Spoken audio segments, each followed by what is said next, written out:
नमस्कार, मी सागर जोशी. TV9 मराठीमध्ये आपलं स्वागत. आणि बुलेटिनच्या सुरुवातीलाच राज्याच्या राजकारणातून एक महत्त्वाची आणि मोठी बातमी आहे. वंचित बहुजन आघाडीला अखेर महाविकास आघाडीमध्ये अधिकृतपणे स्थान देण्यात आलंय.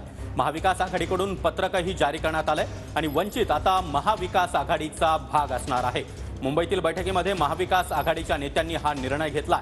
इतकंच नाही तर 2 फेब्रुवारीला होणाऱ्या महाविकास आघाडीच्या बैठकीमध्ये आता प्रकाश आंबेडकर हे देखील उपस्थित राहणार आहेत.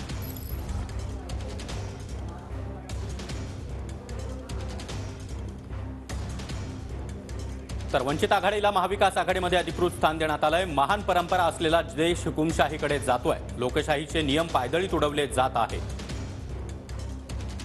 2024ला देशामध्ये झुंडशाहीनं वेगळा निकाल लावला तर ही शेवटची निवडणूक ठरेल अशी शंका लोकांना वाटते. ही परिस्थिती बदलून राज्यामध्ये आणि देशात परिवर्तन घडावं यासाठी महाविकास आघाडीची स्थापना झाली. वंचित आघाडीनं यापुढे अधिकृतपणे महाविकास आघाडीमध्ये सामील व्हावं अशी आमची भूमिका आहे. 30 जानेवारीला झालेल्या महाविकास आघाडीच्या बैठकीमध्ये वंचित बहुजन आघाडीचे प्रतिनिधी सहभागी झाले होते. वंचित बहुजन आघाडीनं महाविकास आघाडीमध्ये सामील व्हावं यावर शिवसेना, काँग्रेस आणि राष्ट्रवादीचं एकमत झालंय. वंचित बहुजन आघाडीचा महाविकास आघाडीमध्ये समावेश केला आहे.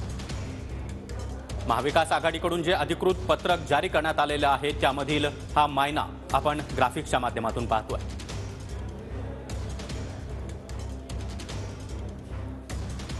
दरम्यान आजच्या महाविकास आघाडीच्या बैठकीमध्ये नेमकं काय ठरलं आपण पाहतो आहोत. वंचितला सोबत घेण्याचा या बैठकीमध्ये निर्णय झाला. 2 तारखेच्या बैठकीमध्ये आता स्वतः प्रकाश आंबेडकर हे उपस्थित राहतील. मुंबईमध्ये महाविकास आघाडीची जागा वाटपावर पुन्हा एकदा बैठक आयोजित करण्यात आली. 2 जागांची मागणी यावेळी जयंत पाटलांनी राजू शेट्टी आणि हितेंद्र ठाकूर यांच्यासाठी केली आहे. तर जेडीयूच्या कपिल पाटील यांनी देखील एका जागेची मागणी केली आहे. सीपीआय कडून देखील 2 तर समाजवादी पार्टीकडून 2 जागांची मागणी करण्यात आली आहे.